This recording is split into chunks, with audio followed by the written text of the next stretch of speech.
Have you ever been accused of something you didn't do? I have. I was working doing telephone-based technical support at a company called Stream. One day, about noon, I received an email from a supervisor to visit her in her cubicle. I had never heard of this supervisor before. She was not a supervisor on my contract. I asked directions to her area and ended up in a section of the building that I had never been in before. I found her cubicle. I sat down, totally at a loss as to why I was in this strange place talking to this strange person. The first question was easy, or at least so I thought. Where were you at 4 p.m. yesterday? My shift was from 4 a.m. to 1 p.m. By 4 p.m., I was at home. But then things got strange. A simple questioning very quickly degenerated into an interrogation. Did you come back into the building after your shift? No. Did you get stuck on a call at the end of your shift? Not for 3 hours. Maybe 5 minutes. The manager grew desperate. She looked up the badge logs. Sure enough, they confirmed my story. I had badged out at 1:15 p.m. and didn't badge back in until the next morning. But that 15 minutes was enough to set her off. You said maybe 5 minutes? Yeah, and then I had to get my lunch and I probably went to the bathroom because it's a 2-hour drive home. I wasn't in a particular rush to leave the building. But I didn't stick around for multiple hours. And you went straight home? No. As a matter of fact, I stopped at the video store and got a movie. Why didn't you mention that before? Because, frankly, I've never met you before and it's none of your business what I do on my off time. It didn't take me hours to select a movie. I was definitely home by 4 p.m., and that's what I was asked. So you admit you came back to the building after your movie then? Who let you in without using your badge? No, I did not admit that because I didn't do that. It's an hour drive each way from home to her and back again, and I wasn't going to do that when I had to be back in at 4 a.m. And frankly, you've reached a point where you're stretching. What's going on? At this stage, the manager changed tactics. Do you know Jane Doe? Name changed because this was more than 20 years ago and I don't remember. No. I've never met anyone named Jane Doe. What about yesterday in the lunchroom? Does she take lunch at 9 a.m.? If not, then probably not. So you didn't talk to her at the vending machine? I don't get food from the vending machines. I either pack a lunch or get food at a restaurant or at the cafe. The vending machines don't have anything that appeals to me. So you claim that you didn't talk to Jane Doe at the vending machines at 4 o'clock yesterday afternoon? I'm saying that every part of that is no. The manager grabbed a paper and cleared her throat. So you weren't talking to Jane Doe at the vending machines at 4 o'clock and didn't compliment her on her sweater? No. Can I go now? And you didn't tell her that the sweater would look better on your bedroom floor after you removed it with your teeth? At that I was baffled. This was before the phones had taken away most of my hearing, so I had no doubt about what I had heard. This was before I had even started dating the person that is now my wife, and that style of flirting was not something I engaged in. Still, the next hoarse words to pass my lips were, "I'm sorry, what did you say?" Followed too quickly for her to repeat herself with, "No, I didn't say that to anyone. I didn't say that to anyone yesterday. I didn't say anything like that to anyone in the last year. I don't think I've ever said anything like that to anyone ever." At that, the manager called Jane Doe into the cubicle. This was quite against the policy at Stream and always left me feeling like there was more going on than I realized, but I'll come back to that at the end. She asked Jane Doe if I was the Sean Kennedy she had reported the night before. She answered, "No." Sean Kennedy was taller, with a handsome, rugged beard, and much more muscular, and a stronger jawline, and just generally more handsome. "No, I'm not," I said. "I'm Sean Kennedy." She apologized quickly and said, "But you're not the guy I was talking to yesterday." "I know," I said. "I would remember if I were there." After that I was dismissed. There were 4 people involved in this incident. 2 of us wanted justice. Jane Doe wanted the man that had made her uncomfortable to face the consequences of his crime, and thereby wanted justice for herself. I was rather on the ambivalent side about that by the time it was all said and done, But I didn't want to face the punishment for someone else's crime, and wanted justice for myself. In contrast, the manager just wanted someone to punish. She didn't care if it was the person who committed the crime, as long as someone was punished. That's not justice. Finally, there was the guy that offended Jane Doe. He obviously didn't want justice badly enough to give a false name. More on that at the end. I'm going to put the whole discussion of substitutionary atonement to one side for now. If I had known the guy and I knew the circumstances and there was something strange going on and I knew it was a one-time incident, and that by taking the punishment for him I could protect someone that was going to actively try to do better, then I might have thought differently about the whole thing. None of those components are in place.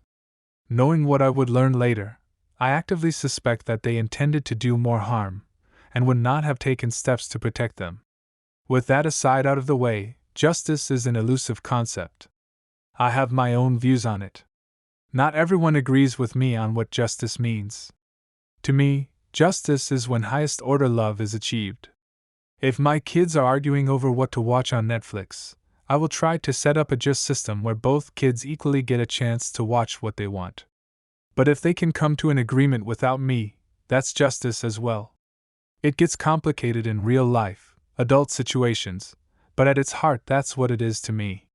The manager was trying to display love and concern for Jane Doe, but not for me. The other guy was only in it for himself. I wanted what was best for Jane Doe, but I wasn't sure if she was lying about me, and that colored what I thought would be best for her. If she were in on this conspiracy to soil my good name, then the best thing for her might be for her to be exposed. Similarly for the manager.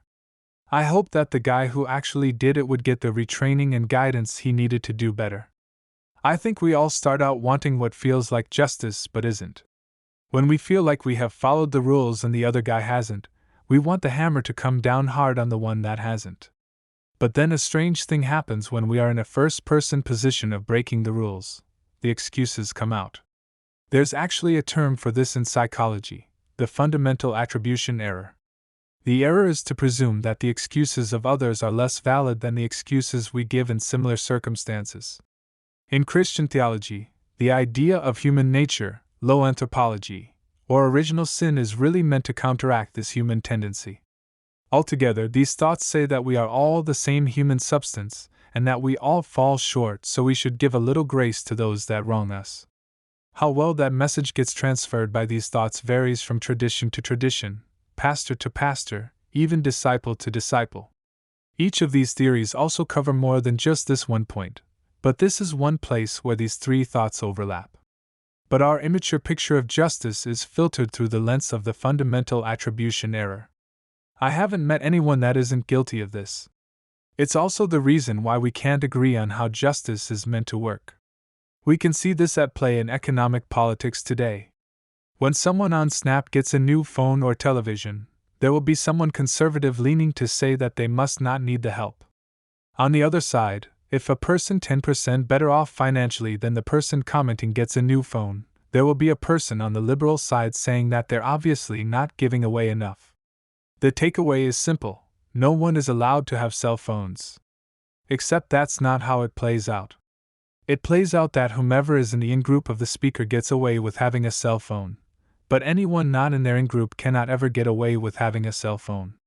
When you see it like this, then it becomes clear that controlling who gets the new cell phone through economic politics isn't about justice. It's about control.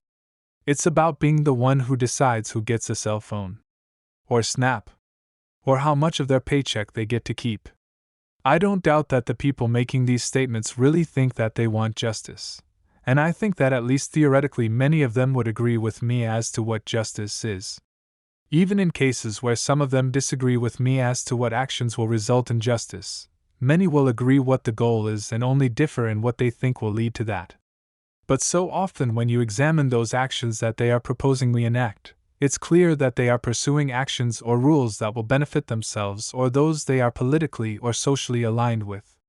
Very often, even when you point out how the actions they are pushing for will hurt another group, they still won't change, won't back down, won't open up to alternative solutions that benefit them, and there's just a little less and hurt others even less.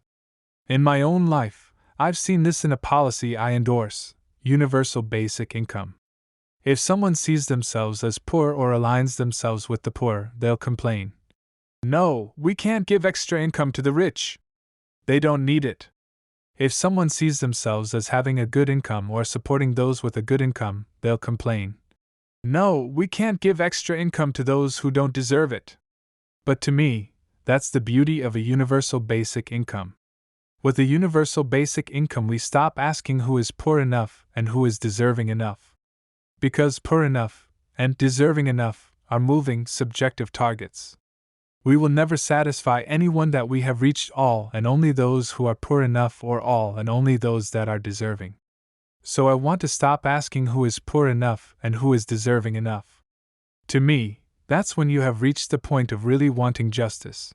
When you have graduated from asking how we can benefit the deserving and worthy and started asking how we can benefit everyone.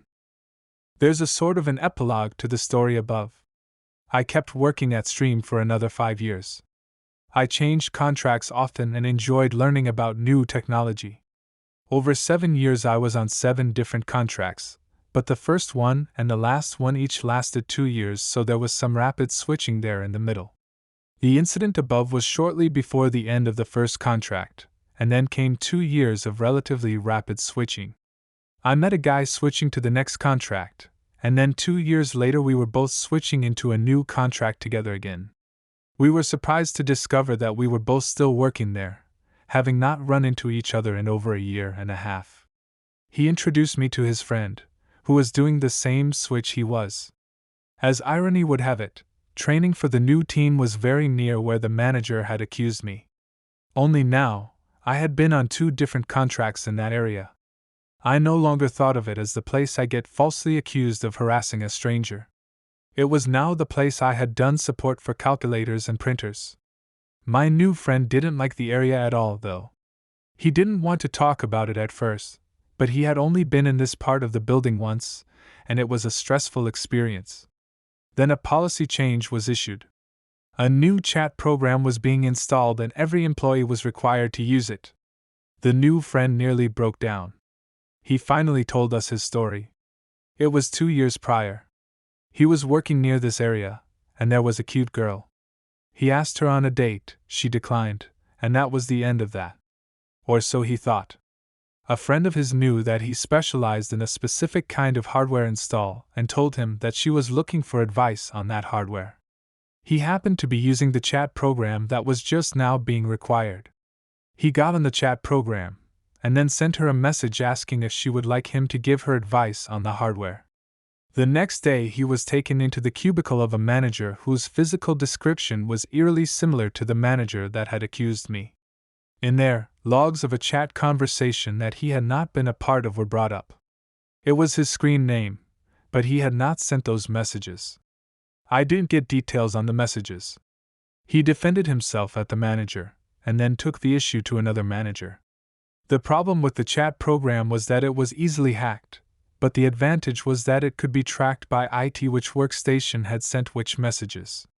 He had them retrieve the logs and was able to show that the workstation that had sent the messages was not his. The rest was just relayed as facts. He didn't interpret them for us, but I think we all drew the same conclusion he did. He didn't know whose workstation it was, but suggested his own manager look into it and go after the guy. The next day, both the manager and the woman and the manager that had accused him were fired. As the manager was packing up to leave, my new friend's manager sat him down and said that the issue was being dropped, but that he highly recommended that he never use that chat program again. So 2 years later, when it was becoming mandatory, that was stressful. There are a lot of moving parts in this. I don't know why she was fired. I don't even know for sure that it was the same person.